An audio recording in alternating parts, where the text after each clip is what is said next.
चलिए आज वक्त में एक लंबा सफर करते हैं। आज से 4.5 अरब साल पहले का सफर, जब हमारी पृथ्वी बस आग का एक दहकता हुआ गोला थी। जरा सोचिए, एक ऐसी दुनिया जहां ना कोई इंसान था, ना पेड़ पौधे, पानी का तो खैर सवाल ही नहीं उठता था। चारों तरफ बस अंधेरा और खौलता हुआ लावा। जी हाँ, यही है हमारी पृथ्वी की शुरुआत की कहानी और आज हम इसी अविश्वसनीय सफर को देखने वाले हैं।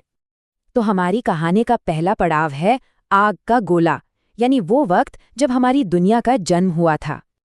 ये सब शुरू हुआ था लगभग 4.5 अरब साल पहले। देखिए, ये इतना लंबा वक्त है कि अगर पृथ्वी के पूरे इतिहास को एक दिन मान ले तो हम इंसानों का वजूद तो बस कुछ सेकंड्स का ही होगा।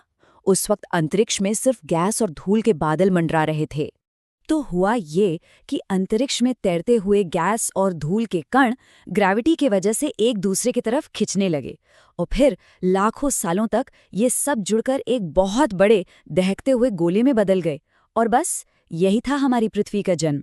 लेकिन सुनिए, ये वो पृथ्वी बिल्कुल नहीं थी जिसे हम आज जानते हैं।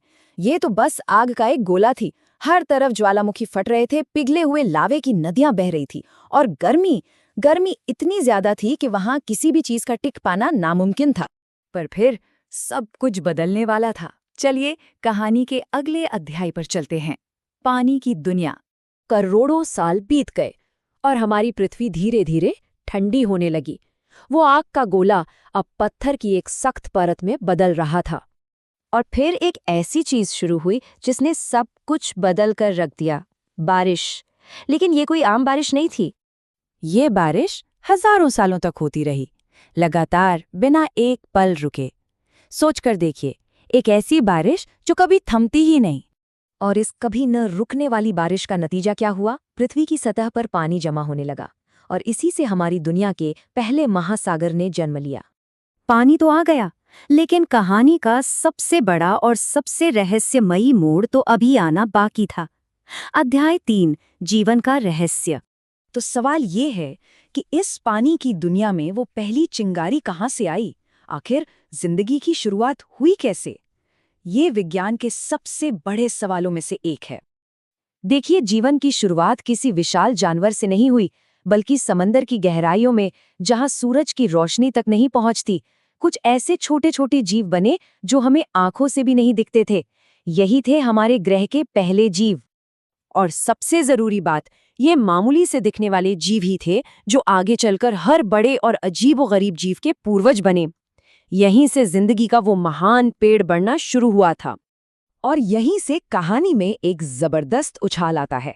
अब हम उस दौर में पहुंचते हैं जब इस धरती पर विशालकाय जीवों का राज था। अगला पड़ाव, डायनासोर से इंसान तक। करोड़ों सालों के बाद पृथ्वी पर डायनासोर जैसे बड़े बड़े जीव आए।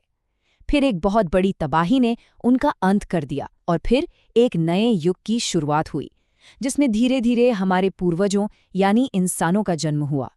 जरा इस फर्क को देखिए, ये हमें हमारी असली जगह दिखाता है।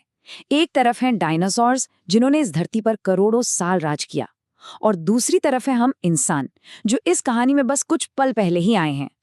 तो इस पूरी अविश्वसनीय कहानी के बाद हम एक बहुत ही अहम मोड़ पर आकर खड़े हैं। हमारा आखिरी अध्याय, एक अधूरा सवाल। बस एक पल के लिए ये सोचिए, हमारे पैरों के नीचे जो जमीन है उसने आग के गोलों से लेकर महासागर बनने तक और डायनासोर से लेकर आज तक का पूरा सफर देखा है। ये सच में कमाल है। और यही सोच हमें एक बहुत बड़े और गहरे सवाल की तरफ ले जाती है। इतने बड़े ब्रह्मांड में क्या हम अकेले हैं? क्या जीवन का ये चमत्कार सिर्फ यहीं हमारी पृथ्वी पर ही हुआ है, या फिर अंतरिक्ष की गहराइयों में कहीं और भी जिंदगी पनप रही है? ये एक ऐसा सवाल है जिसका जवाब हम आज भी ढूंढ रहे हैं। ऐसी ही और हैरान कर देने वाली और रहस्यमय कहानियों को जानने के लिए इतिहास की दुनिया को फॉलो करना मत भूलिएगा।